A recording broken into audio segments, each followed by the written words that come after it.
시청자 여러분 안녕하십니까? 뉴스9 윤정호입니다. 철저한 자국 우선주의를 내세우고 있는 미국을 상대로 한 정상회담에서 우리 정부가 첫 고비를 넘길 수 있었던 건 세계 최고 기술을 가진 조선업 덕분이었다는 평가가 많습니다. 이재명 대통령이 미국 순방 마지막 일정으로 한미 조선업 동맹, 이른바 마스가의 상징인 한화 필리조선소를 찾았습니다. 6.25 당시 제대로 된 배 한 척 없어 미국의 원조로 공산화 위기에서 벗어났던 대한민국, 감개무량할 수밖에 없습니다. 이 대통령은 조선 협력이 모두에게 윈윈이 될 거라며 한미동맹의 새 지평이 열리길 기대한다고 했습니다. 이 대통령은 3박 6일간의 순방 일정을 마치고 내일 새벽 귀국합니다. 순방에 동행한 최지원 기자가 현지에서 전합니다. 이재명 대통령이 김동관 한화 부회장 등과 한화 필리조선소 곳곳을 둘러봅니다. 지난해 말 한화가 우리 돈 1,400억 원을 투자해 인수한 곳으로 미국 상선의 50%를 공급하고 있습니다. 이 대통령은 이곳에서 미국 해양청이 발주한 국가안보 다목적선의 건조 과정을 두루 살펴봤습니다. 이 대통령은 배에 이름을 붙이는 명명식에 참석해 한미 간 조선업 협력이 모두에게 윈윈이 될 거라고 했습니다. 세계를 무대로 펼쳐질 마스가 프로젝트는 대한민국과 미국이 함께 항해할 새로운 기회로 가득한 바다의 새 이름입니다. 앞서 한미 정상인 회담에서 조선업 협력에 공감했는데 하루 만에 이 대통령이 조선소를 직접 찾아 공조 의지를 강조한 겁니다. And you see a lot of those shipyards sitting there idle, but they're not so idle anymore. And you're going to come in also, and you're going to be doing a lot of ships in this country. 말씀하신 조선 분야뿐만이 아니라 제조 분야에서 르네상스가 이루어지고 있고 그 과정에서 대한민국도 함께하게 되길 기대합니다. 다만 당초 합류가 예상됐던 벤스 부통령 등 백악관 고위급 인사 참석은 최종 불발됐습니다. 앞서 이 대통령은 6.25 참전용사 등이 안장된 알링턴 국립묘지를 찾아 헌화했고 필라델피아로 이동해 서재필 박사 기념관을 찾았습니다.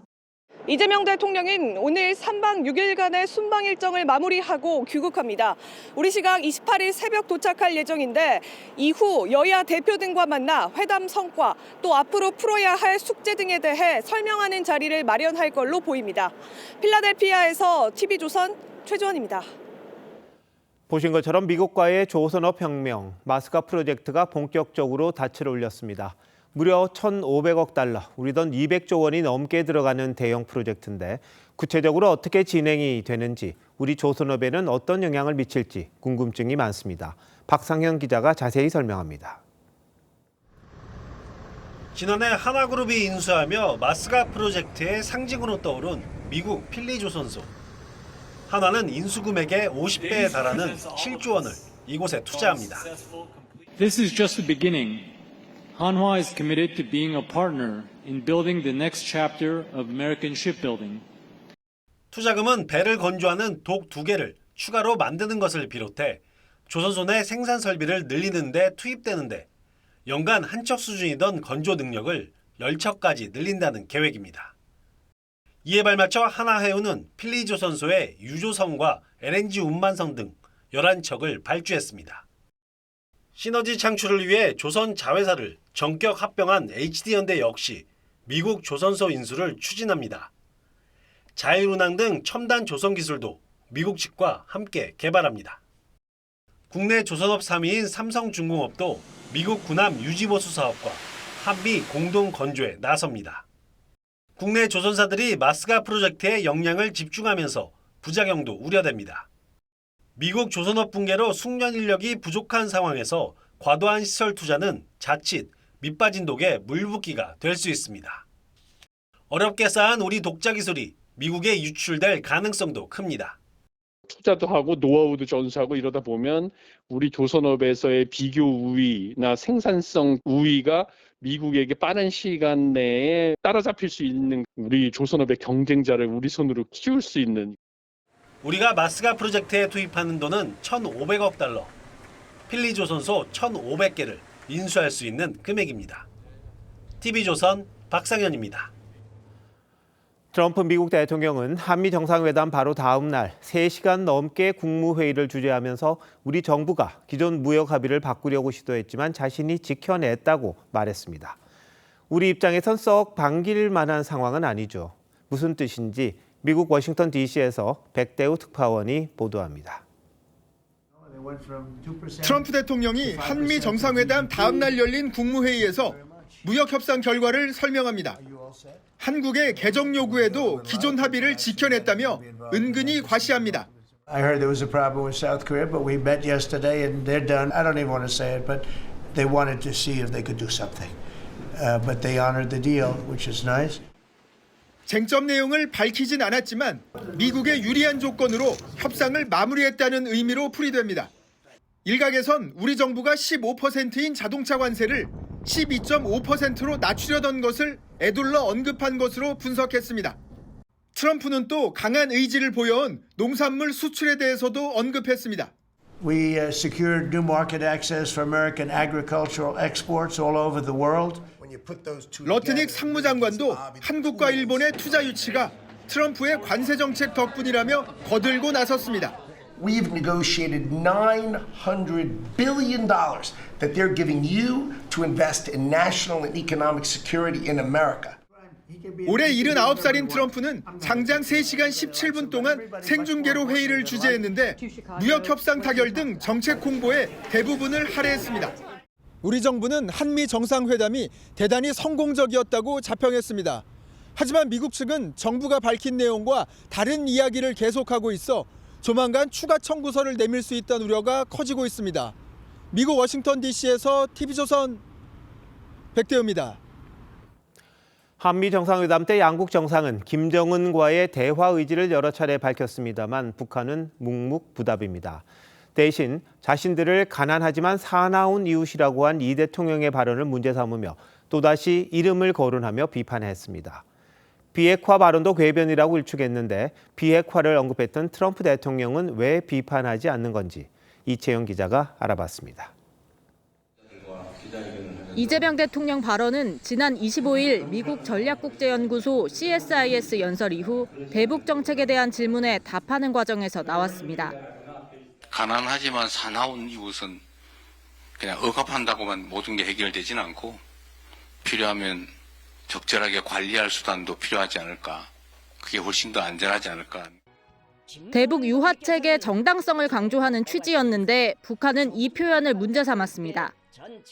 북한은 자신들을 심하게 모독했다며 한국을 왜 적이라고 하고 왜 더러운 족속들이라고 하는가를 보여주는 계기가 됐다고 비난했습니다. 중단, 축소, 폐기로 이어지는 이 대통령의 3단계 비핵화 구상에 대해서도 하늘에 떠가는 구름을 잡아보겠다는 천진한 꿈에 불과하다고 일축했습니다. 이 대통령은 연설에서 한반도 비핵화를 위해 트럼프 대통령과 협력하기로 했다고 밝혔습니다. 저는 트럼프 대통령과 한반도의 평화 정착, 비핵화를 위해 긴밀히 협력해 나가기로 했습니다. 다만 북한은 한미 정상회담이나 트럼프 대통령, 미국에 대한 비판은 하지 않았습니다. 미국으로부터의 어떤 회담 제의라든지 그런 여러 가지 당근이라든지 이런 거를 지금 기대를 하고 있는 것 같습니다. 정확하게 분리 대응을 하고 있는 거로 보이고요. 정상회담에서 북한 비핵화를 언급한 트럼프 대통령은 김정은과 올해 만날 수도 있다고 했습니다. TV조선 이채연입니다. 이번 순방을 통해 이 대통령은 미국 측 일각의 친중 반미 우려를 가라앉힌 걸로 보입니다.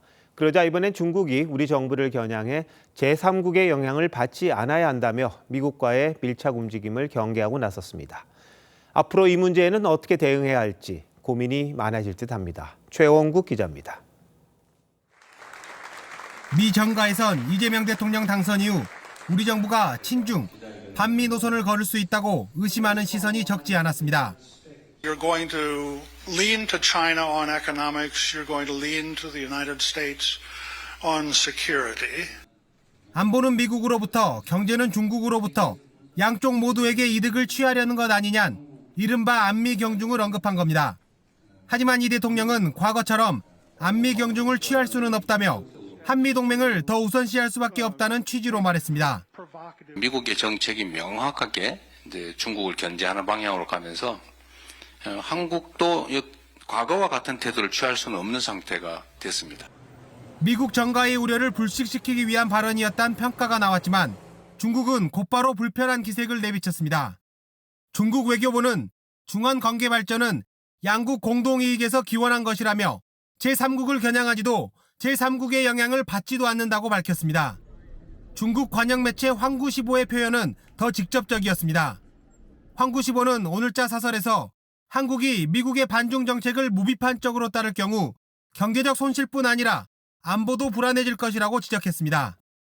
균형 외교에서 미국 쪽으로 무게추를 옮겨가는 그런 외교니까 중국으로서는 사실 상당히 불쾌하죠.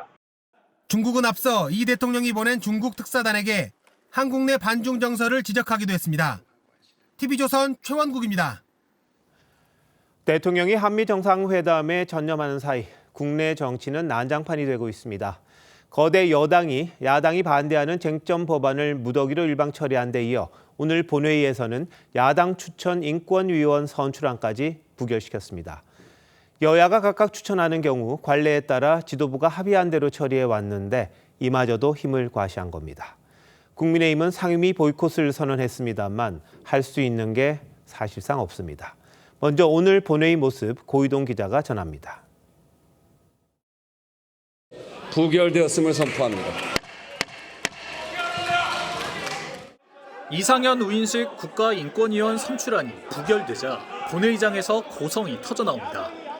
이게 너무하지 않습니까 이게? 국민의힘은 두 후보자 선출안을 통과시키기로 양해를 해놓고 하루 만에 태도가 돌변했다며 강력 반발했습니다. 민주당 일부 의원들이 의원총회에서 두 사람의 반동성애 단체 활동과 정광훈 목사 변호 이력 등을 문제 삼고 나선 뒤 160명 넘게 반대표가 나온 겁니다. 윤 어게인 집합소로 전락시키려는 국민의힘의 만행에 강력한 유감을 표합니다. 중립을 지켜야 할 국회의장도 사실상 여당 편을 들었습니다. 비상계엄을 옹호하는 인사를 국회가 국회기관의 위원으로 추천한다는 것은 국회 스스로가 자신을 부정하는 것이나 국민의힘은 민주당이 독재 정치를 하고 있다며 곧바로 규탄 대회를 벌였습니다. 민주당식 혁신 파괴, 민주주의 파탄난다. 그러면서 모든 상임위 보이콧을 선언했습니다. 자기들의 잣대에 맞지 않는다면 전부 부결시키겠다는 일방적인 통보나 마찬가지입니다. 너무 힘자랑하지 마십시오. 그 힘쓰다가 결국 부러집니다. 신동욱 최고위원은 앞에서 웃음을 팔고 뒤에서 비수를 꽂는 게 민주당식 정치라며 대통령실 축하안을 받겠다고 한 입장을 바꿔 거부했습니다. TV조선 고이동입니다. 여당 지도부의 야당 무시도 계속되고 있습니다. 정청래 대표는 국민의힘 새 대표에 선출된 장동혁 의원에 대해 의례적인 축하 인사도 하지 않았습니다. 오히려 극우 세력만 득세한다며 장 대표 취임 첫날 막말을 쏟아냈는데 대통령실이 축하 인사를 전화로 국회를 찾은 것과는 대조적이었습니다. 거대 여당의 협치 거부가 대통령에게는 부담이 될 수도 있을 텐데 왜 이렇게 강수만 두는 건지 황정민 기자가 보도합니다. 대전 현충원에 참배한 뒤 취재진을 만난 민주당 정청래 대표. 국민의힘 장동혁 신임 대표에 대한 질문이 나오자 그냥 자리를 떠나버립니다. 국민의힘 장동혁 대표가 선출이 되는데 의원총회에선 건강한 야당이 없고 극우 세력만 득세한다고 맹비난했고 개전의 정이 없으니 정상 참작의 여지도 없어 보입니다. 이후 SNS를 통해 윤 어게인을 주장하는 세력이 뽑혔다며 비상계엄에 어떤 입장인지 답하라고 장 대표에게 공개 질의를 던졌습니다. 전당대회 현장과 장동혁 의원실에 전달된 축하안에 대해선 정 대표 측은 의례적으로 보낸 것이고 정 대표의 지시는 없었다고 했습니다. 반면 대통령실 우상호 정무수석은 국회를 찾아 축하안을 전했고 이재명 대통령의 초청 의사도 전달했습니다. 적절한 날에 초대해서 같이 정상회담 결과도 잘 말씀을 드리고 싶다. 이런 초대의 말씀을 전하라고 하셨습니다. 정 대표의 강경 일변도 발언은 여당 의석만으로 법안 처리가 가능하다는 점이 반영된 걸로 보이는데 대통령이 강조하는 협치를 여당이 외면하고 있다는 비판은 피하기 어려워 보입니다. TV조선 황정민입니다. 여당은 같은 편인 정부에 대해서도 공격적입니다. 검찰을 어떻게 할지를 놓고 정성호 법무장관이 이런저런 의견을 내고 있는데 못마땅한 모양입니다. 정 장관을 향해 비판적인 목소리를 내면서 검찰 해체안을 둘러싼 당정 갈등 조짐까지 보이고 있습니다. 한송원 기자가 취재했습니다. 오늘로 예정됐던 검찰 해체안 관련 당정대 협의가 전격 취소된 뒤 민주당 민영배 특위위원장이 취재진을 불러 모았습니다. 민 위원장은 연일 신중론을 제기하는 정성호 법무장관을 향해 당 지도부의 생각이라면서 너무 나간 것 아니냐고 직격했습니다. 당정에서 합의됐거나 당정에서 의논돼가지고 그렇게 하신 건 아니고 그 당 지도부는 장관께서 좀 너무 나가신 거 아닌가? 정 장관이 당에서 논의 중인 내용을 잘 모르는 것 같다면서 장관의 본분까지 언급했습니다. 장관의 본분에 충실한 건가? 뭐 이런 정도에 대한 그 우려가 좀 있는 것 같습니다. 하지만 정 장관이 검찰 해체 관련 의견을 적극적으로 피력하기 시작한 건 이재명 대통령이 공론화 과정을 반드시 거치라고 지시한 이후부터입니다. 수사 전담기구인 중수청을 민주당은 행안부 산하에, 정 장관은 법무부 산하에 두는 것으로 의견이 엇갈리고 있습니다. 중수청, 경찰, 국가수사본부가 행안부 밑에 들어가게 됩니다. 어떤 권한들이 집중돼 갖고 상호 인적 교류가 가능한 상태에서 어떤 문제가 발생할지 이런. 당정 간 입장차의 핵심은 수사권 박탈 뒤 기소권만 가진 조직의 명칭입니다. 민주당은 공소청을 주장하지만 정 장관은 현행 헌법과도 맞는다는 현실적 이유를 들어 검찰청 이름 유지를 제안하고 있습니다. 당 지도부는 공개 발언을 삼가고 있지만 검찰청 명칭을 없애야 한다는 당내 강경파와 정성호 장관의 이견이 당정 갈등으로 번질 수 있다는 전망이 나옵니다. TV조선 한송원입니다. 한덕수 전 국무총리가 구속 기로에 섰습니다. 법원이 영장을 발부하면 헌정사상 처음으로 전직 국무총리가 구속되는 사례가 됩니다. 특검은 한 전 총리가 국정 2인자로서 윤석열 전 대통령의 불법 계엄 선포를 방조했다고 주장하고 있는데요. 한 전 총리 측은 구속 사유가 없다고 반박하고 있습니다. 법원에 나가 있는 취재기자 연결합니다. 한지영 기자, 영장 심사 결과 아직 안 나왔습니까? 네, 아직입니다. 한덕수 전 총리는 서울구치소에서 영장 심사 결과를 기다리고 있습니다. 영장 심사는 앞서 김건희 여사와 이상민 전 행안부 장관에게 구속영장을 발부했던 정재욱 서울중앙지법 영장전담 부장판사가 맡았습니다. 한 전 총리 신문은 오후 1시 반부터 3시간 25분에 걸쳐 진행됐는데요. 법원에 출석할 때 한 전 총리는 취재진 질문에 침묵했습니다. 왜 그동안 선포문 안 받았다고 거짓말하셨습니까? 대선 출마도 수사 피하기 위한 겁니까? 특검은 한 전 총리가 윤석열 전 대통령의 비상계엄 선포에 적극 반대하지 않고 방조한 혐의를 적용했습니다. 계엄 정당성 확보를 위해 사후 계엄 문건을 작성하고 폐기하는 데 관여한 혐의, 헌법재판소에서 계엄 선포를 막으려 했고 언제 선포문을 받았는지 모른다고 위증한 혐의도 적시했습니다. 한 전 총리는 특검 조사에서 계엄 선포문을 윤 전 대통령에게서 받았다고 진술을 번복한 것으로 알려졌습니다. 특검은 160쪽 분량의 프레젠테이션 자료에 계엄 당시 대통령실 CCTV 영상을 제시하며 한 전 총리가 증거를 인멸할 우려가 높다고 강조했습니다. 반면 한 전 총리 측은 증거인멸이나 도주 우려가 없다며 맞선 것으로 전해졌습니다. 지금까지 서울중앙지법에서 TV조선 한지은입니다. 특검이 국민의힘 중앙당사 압수수색 영장을 재청구하겠다고 밝혔습니다. 앞서 국민의힘 반발로 무산된 전례 없는 야당 중앙당사 압수수색을 다시 하겠다는 겁니다. 한편 특검에 출석한 권성동 국민의힘 의원은 통일교 자금 수수 의혹을 적극적으로 부인하면서 결백하고 당당하다고 했습니다. 이광희 기자입니다. 국민의힘 권성동 의원이 피의자 신분으로 김건희 의혹 특검에 출석합니다. 특검 측이 제기한 각종 의혹에 대해서 저는 결백합니다. 그렇기 때문에 당당합니다. 50장 분량의 질의서를 준비한 특검은 권 의원이 통일교와 접촉하게 된 계기와 관계 등을 집중 조사했습니다. 권 의원은 2022년 1월 윤영호 전 통일교 본부장으로부터 불법 정치자금 1억 원을 수수한 혐의를 적극 부인했습니다. 권 의원 요청으로 조사는 영상 녹화됐습니다. 특검은 2023년 국민의힘 전당대회 당시 통일교가 권 의원을 당대표로 밀기 위해 교인들을 집단 입당시킨 걸로 보고 있습니다. 특검 관계자는 당원 명부 확인을 위해 압수수색 영장을 다시 청구할 계획이라고 밝혔습니다. 앞서 특검은 당원 명부 확인을 위해 전례 없는 야당 중앙당사 압수수색을 2차례 시도했지만 당 반발로 무산됐습니다. 특검이 우리 중앙당사에 들여닥쳐서 500만 당원의 개인정보를 송두리째 강탈하려고 하고 있습니다. 더불어민주당은 특검을 찾아 권 의원을 정치자금법 위반 등 혐의로 고발했습니다. 이에 대해 국민의힘은 민주당과 특검이 한 몸으로 움직이고 있다며 반발했습니다. TV조선 이광입니다. 국민의힘 장동혁 대표가 취임 일성으로 미래를 얘기하면서 통합을 강조했습니다. 전당대회 때 내부 총질 청산을 언급했던 것과는 다소 온도차가 있는 거죠. 조경태 의원의 공세에 대해서도 일단은 자제하고 있는데 완전히 달라진 건지 전술적 변화인지 좀 두고 봐야겠습니다. 변정현 기자가 전합니다. 50대 신임 당대표를 국민의힘 의원들이 박수로 맞이합니다.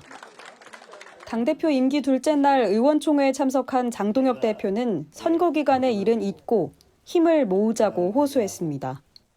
전당대회 기간 동안 있었던 과거의 옷들은 과감하게 벗어던지고 앞으로 나아가는 일에만 함께 힘을 모아주셨으면 좋겠습니다. 앞서 열린 첫 지도부 회의에서도 분열을 극복하고 단합하자는 메시지가 많았습니다.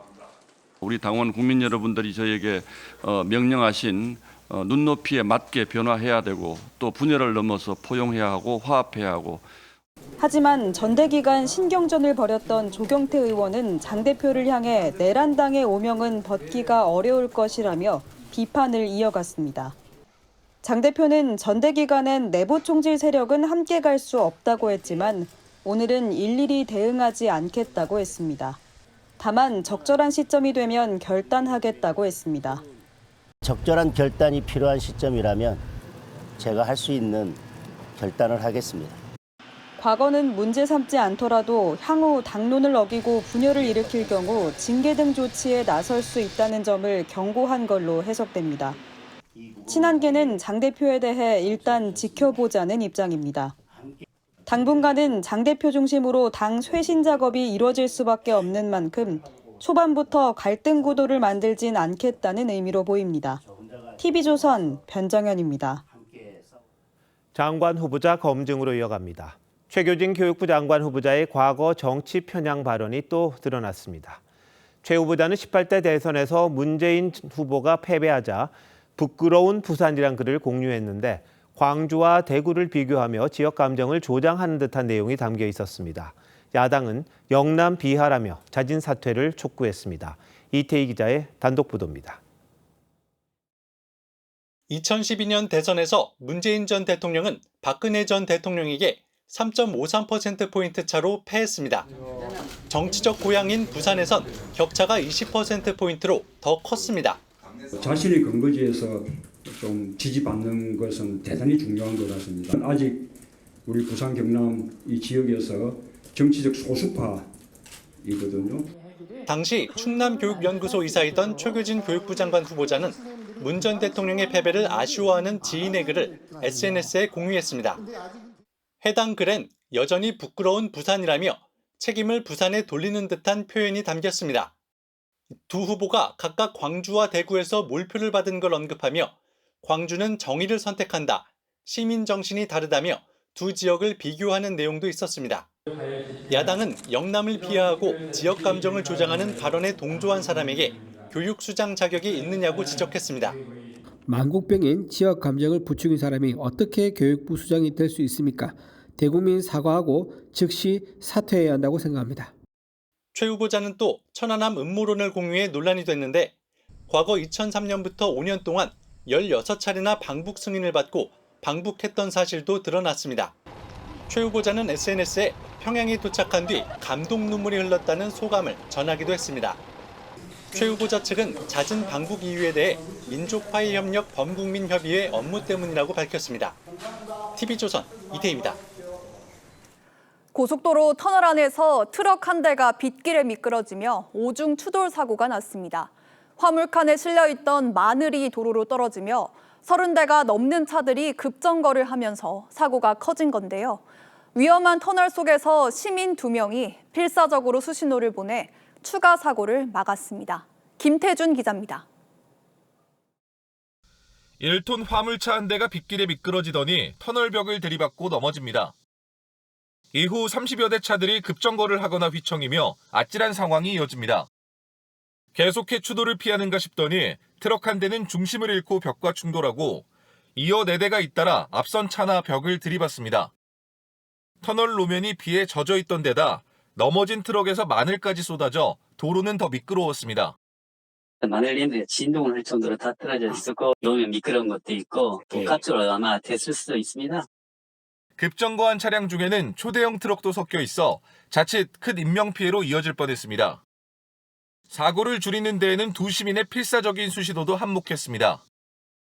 사고 직후 한 시민은 터널을 걸어 내려오며 휴대전화 불빛으로 뒷차를 멈춰 세우고 또 다른 한 명은 위협을 무릅쓰고 터널 한가운데서 팔쩍팔쩍 뛰며 위험을 알립니다. 이번 사고로 6명이 다쳐 병원으로 이송됐지만 숨진 사람은 없었습니다. TV조선 김태준입니다. 경남 거제의 한 대형마트에서 20대 여성이 고양이 탈을 쓰고 흉기 난동을 부리다 검거됐습니다.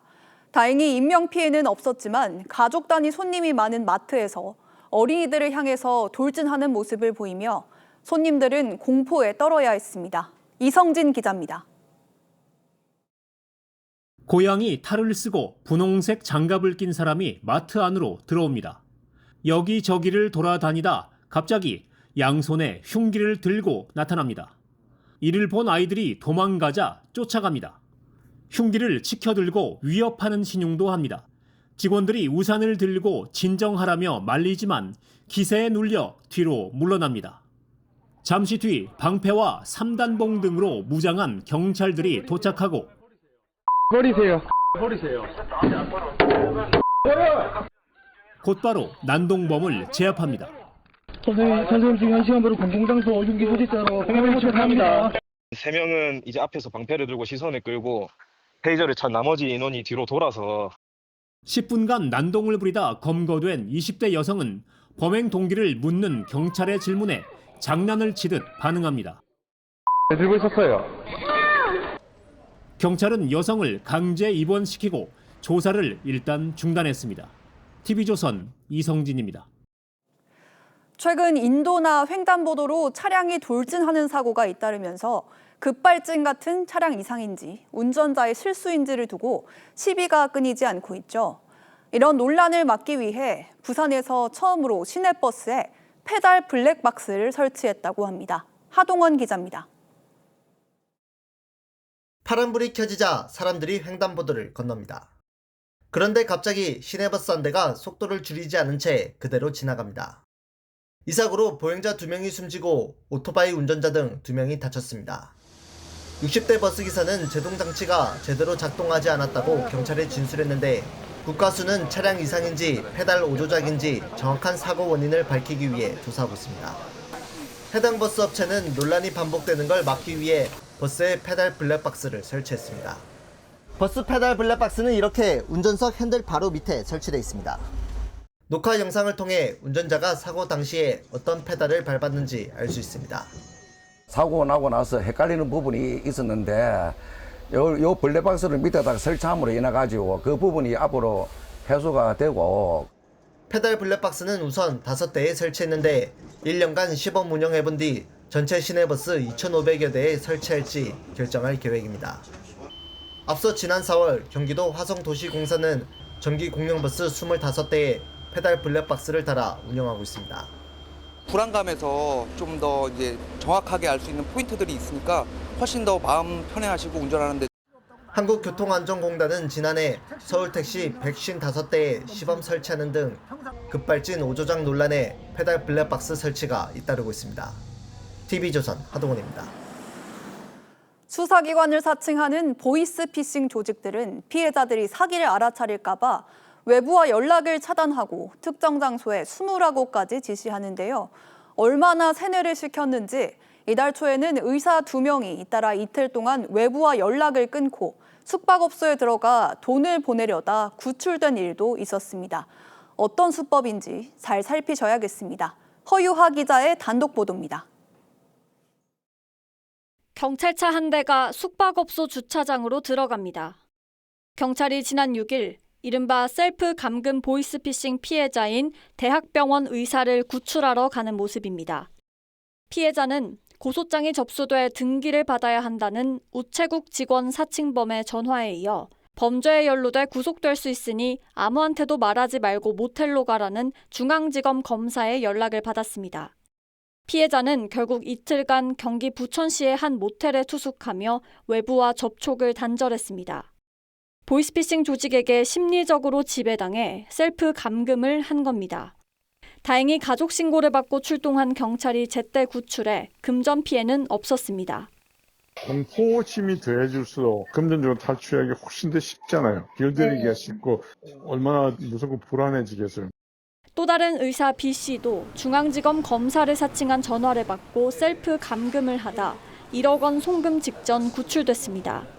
보이스피싱 일당은 피해자에게 이런 원격 조종 앱을 설치하게 한 후 실시간 위치 등을 확인하며 범행을 이어갔습니다. 앱을 설치하면 피해자의 개인정보와 은행 송금 등을 범죄 조직이 통제하게 됩니다. TV조선 허유아입니다. 결혼해야 출산한다는 전통적인 관념이 옅어지고 있는 듯합니다. 지난해 태어난 아이 100명 가운데 5명이 혼외 출생자였는데요. 역대 최대치를 기록한 겁니다. 송병철 기자가 취재했습니다. 지난해 모델 문가비 씨와의 사이에서 아들을 얻은 배우 정우성 씨. 법적 부부는 아니지만 양육 책임은 다하겠다고 밝혔습니다. 아버지로서 아들에 대한 책임은 끝까지 다할 것입니다. 이처럼 혼인하지 않은 남녀 사이에서 태어난 출생아는 매년 늘어 지난해 13,000명을 기록했습니다. 역대 최대치인 동시에 첫 5% 돌파입니다. 출생아 100명 중 5명은 혼외 출생아란 의미입니다. 한 설문조사에서는 결혼하지 않고 자녀를 가질 수 있다고 답한 비율이 10년 전 20%에서 지난해에는 37%를 넘어섰습니다. 결혼을 해야 출산할 수 있다는 공식이 깨지고 있는 겁니다. 최근에 결혼이나 그리고 출산에 대한 인식의 변화가 있는 것으로 보이고요. 줄곧 감소하던 둘째 출산도 9년 만에 증가세로 돌아섰습니다. 지난해 둘째로 태어난 아이는 75,900명으로 전년보다 1,500명 늘었습니다. 주택특별 공급 등 다자녀 혜택이 3자녀에서 2자녀까지 확대되면서 영향을 미쳤다는 분석입니다. 정책적으로도 수혜를 많이 준다면 2자녀까지 한번 생각해봐야겠다는 그런 국민들의 인식들이 실천으로 옮겨졌다 이렇게 보는 것. 올해 상반기 출생아 수는 12만 명대로 이대로 가면 23만 명대인 지난해 수준을 뛰어넘을 것으로 예상됩니다. TV조선 송병철입니다. 내년부터 초중고교 수업 시간에 스마트폰을 사용하는 것이 법으로 금지됩니다. 지금도 수업 시간에 휴대전화 사용을 제한하고는 있지만 법적인 근거는 없었는데요. 교사들은 이번 개정안이 학업 분위기 조성에 도움이 될 걸로 기대하고 있습니다. 이상배 기자입니다. 오늘 국회 본회의를 통과한 초중등교육법 개정안 핵심은 학생의 스마트기기 사용 제한입니다. 개정안은 학생은 수업 중 휴대전화 등 스마트기기를 사용해선 안 된다고 규정했습니다. 더 나아가 필요한 경우 학교장과 교사가 학생의 스마트기기 사용과 소지까지도 제한할 수 있도록 했습니다. 적용 시기는 내년 1학기로 전국의 초중고교생 모두가 적용 대상입니다. 지난 2023년 서울의 한 초등학교에서 교사가 사망한 후 교육부는 학생 생활지도 고시를 마련해 수업 중 휴대전화 사용을 금지한 바 있습니다. 그러나 법으로 규제한 것이 아닌 데다가 학생 인권이 강조되면서 학생들이 수업 시간에 SNS를 접속해도 상당수 교사들은 모르는 척했던 게 현실이었습니다. 그런데 이번 개정안으로 법적인 금지 근거가 확실히 마련된 겁니다. 다만 교육 목적이나 긴급 상황에선 교사가 사용을 허용하도록 했습니다. 교사들은 현장 혼란이 줄어들 것으로 기대하고 있습니다.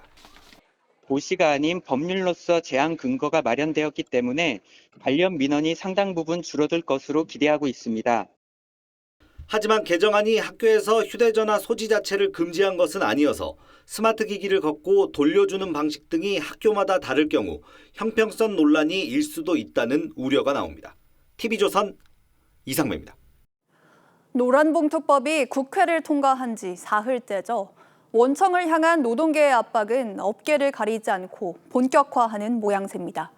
아직 법이 시행되기 전인데도 진짜 사장 나오라며 집단 고소에 파업까지 나서고 있습니다.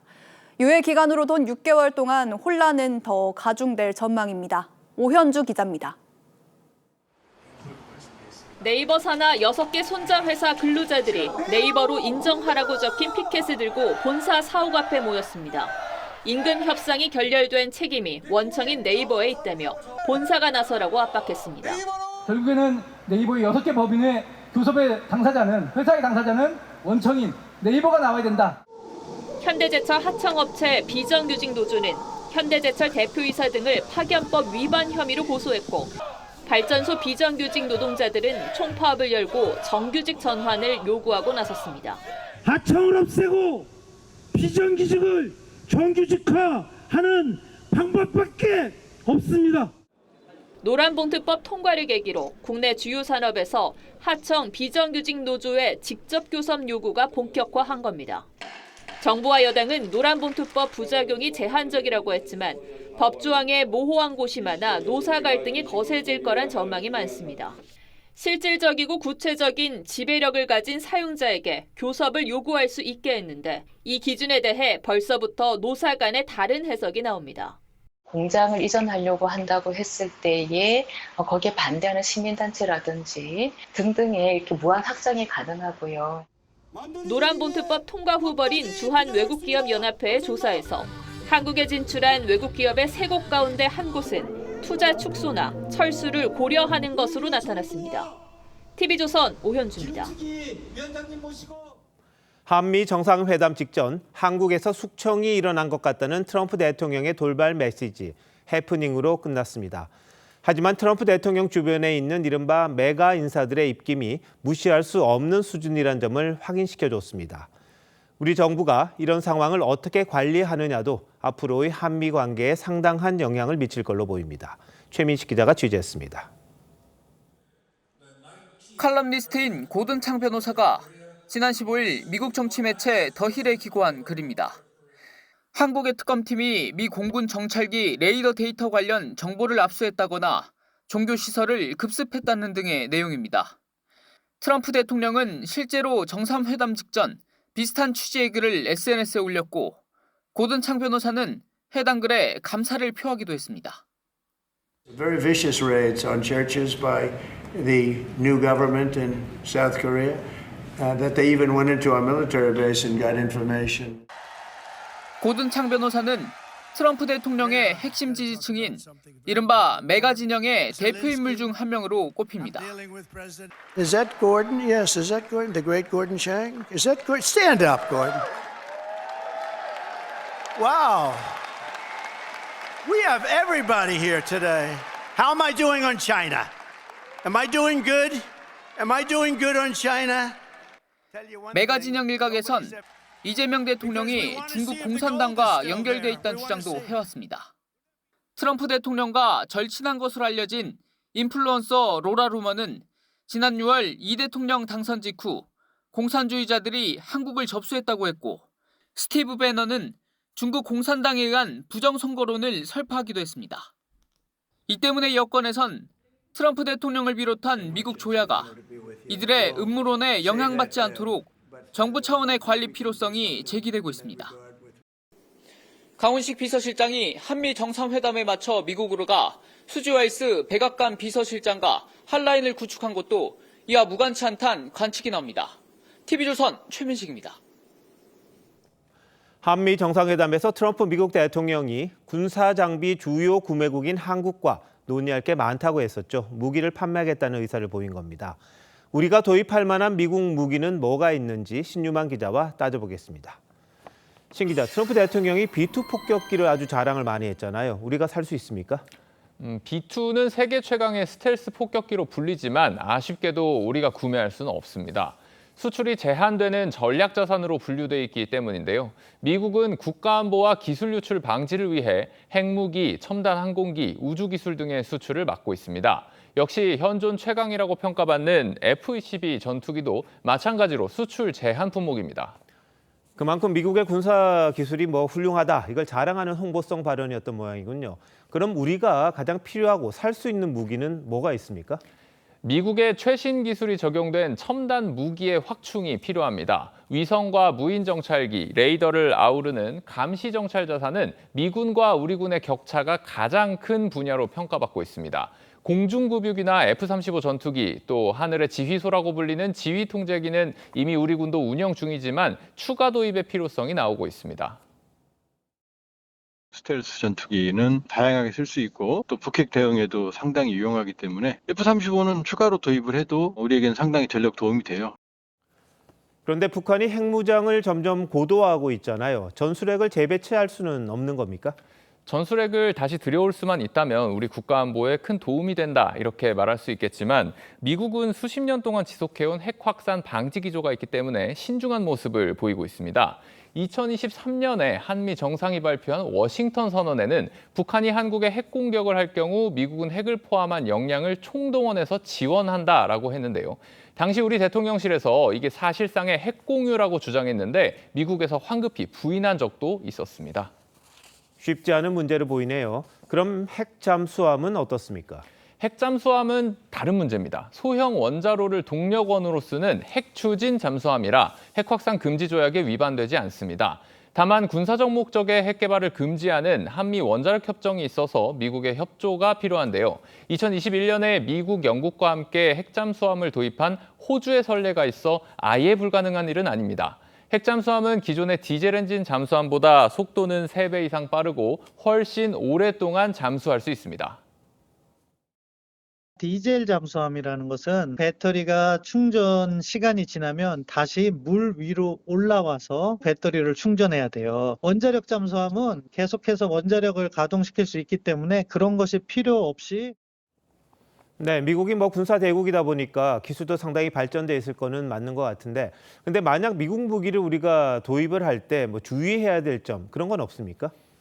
국산 무기들과의 간섭이 일어날 수 있다는 우려가 나옵니다. 예를 들어 국산 전투기 KF-21과 미국산 최신 전투기의 비율을 적절히 조절해야 한다는 거죠. 그래야 우리 방위 산업도 발전하고 전체적인 무기 체계의 양과 질을 효율적으로 가져갈 수 있다는 겁니다. 우리가 필요한 무기의 우선순위를 잘 정해야겠고 기술 도입에 필요한 그런 부분들도 좀 고려를 해야겠군요. 신 기자, 잘 들었습니다.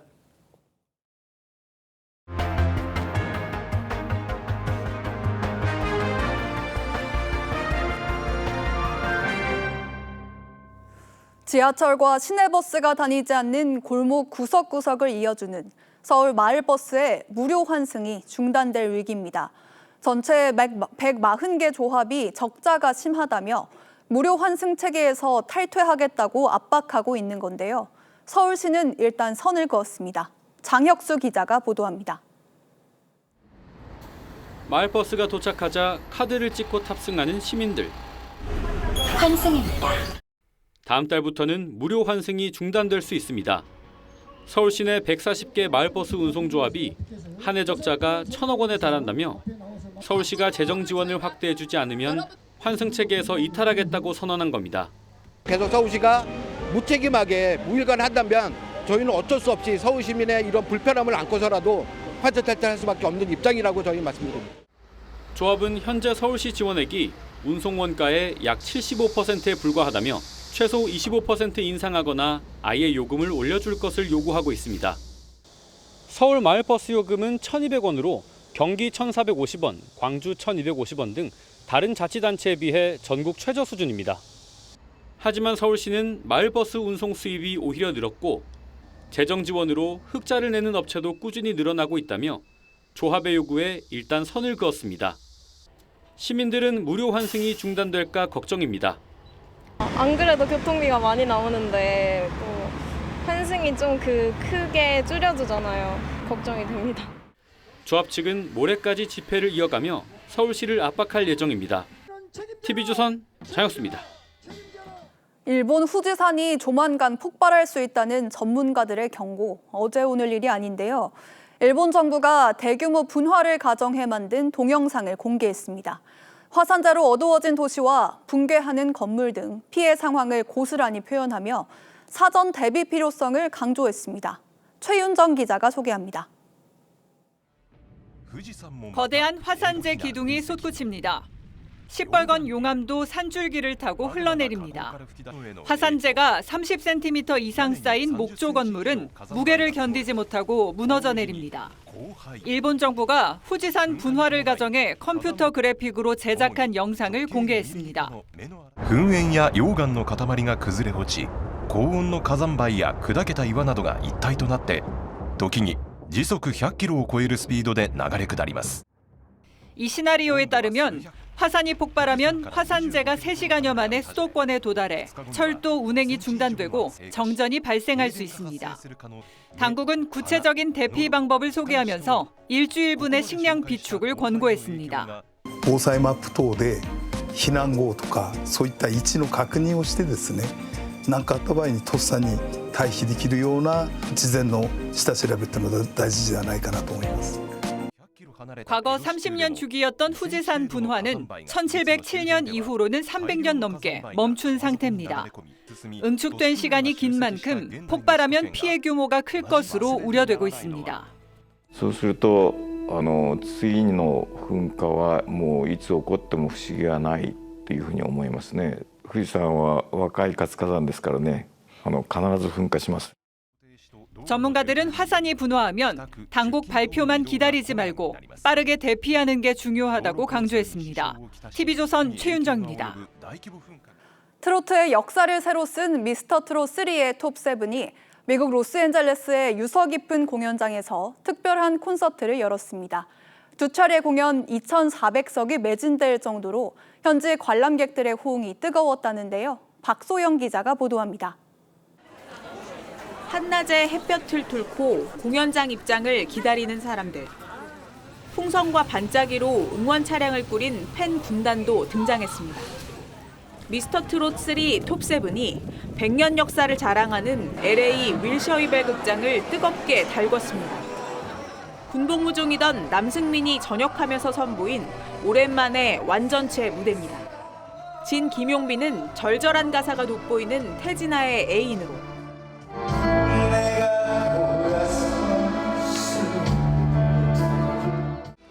선 손비나는 특유의 감성을 살린 배호의 마지막 입세로 객석을 사로잡았습니다.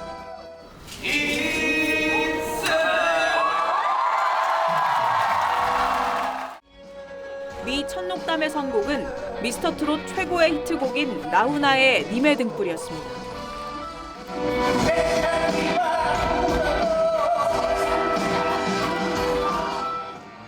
공연장을 꽉 채운 팬들은 객석에 뛰어든 톱7의 무대 매너에 환호로 화답했습니다. 미주조선일보의 창간 6주년을 맞아 열린 이번 공연도 트로트가 한국을 넘어 해외에서도 통하는 장르임이 증명됐습니다. 톱7 멤버들은 현지 시간으로 28일 멕시코 크루즈에서 열리는 선상 공연에도 참여할 예정입니다. TV조선 박소영입니다.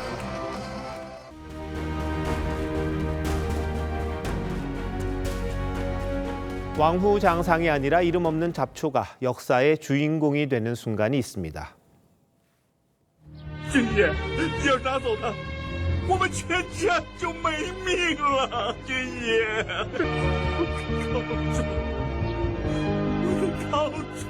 只有咱自个儿明白，那年月，要是咱家能吃上一口饱饭，咱断然不会造反。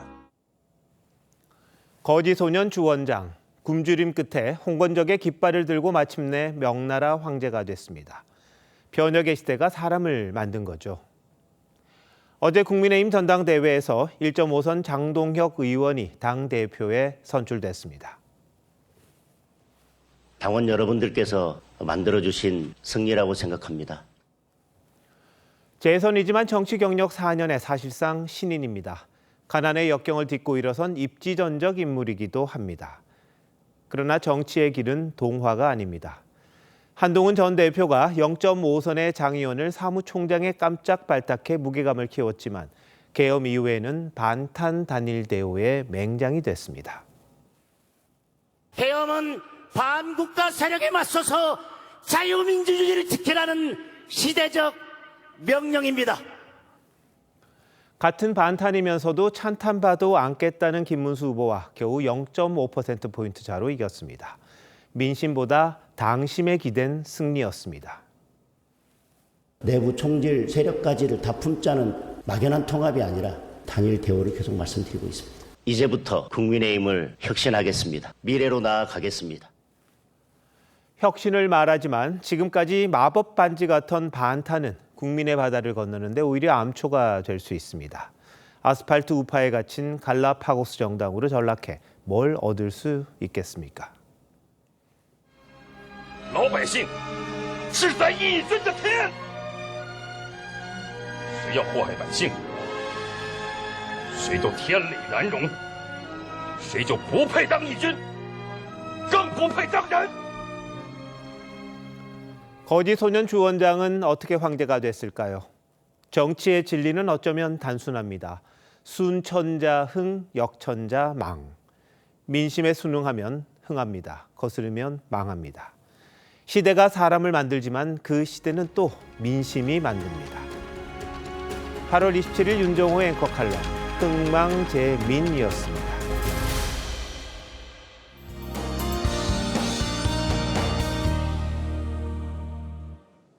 아침에는 더위가 조금 누그러진 듯 했지만 서울을 포함한 수도권과 충청, 전북 등 서쪽 지역으로 다시 폭염주의보가 내려졌습니다. 낮 기온이 오르면서 여전히 대기가 불안정한 상태라 내일 오후 수도권과 충남, 제주는 5에서 40mm의 소나기가 내리겠습니다. 내일 전국 하늘 가끔 구름 많겠습니다. 새벽부터 아침 사이 강원 산지와 내륙 곳곳으로 안개가 짙게 끼겠고 내일 밤부터 모레까지 강원 영동에 바람이 강하게 불겠습니다. 내일 아침 기온 서울 25도로 다시 열대야가 나타나겠고요. 내일 한낮 기온 서울 32도, 대구 33도까지 오르겠습니다. 금요일 오후부터는 중부를 중심으로 다시 비가 내릴 전망입니다. 날씨였습니다. 8월 27일 수요일 뉴스9 마칩니다. 시청해주신 여러분 고맙습니다.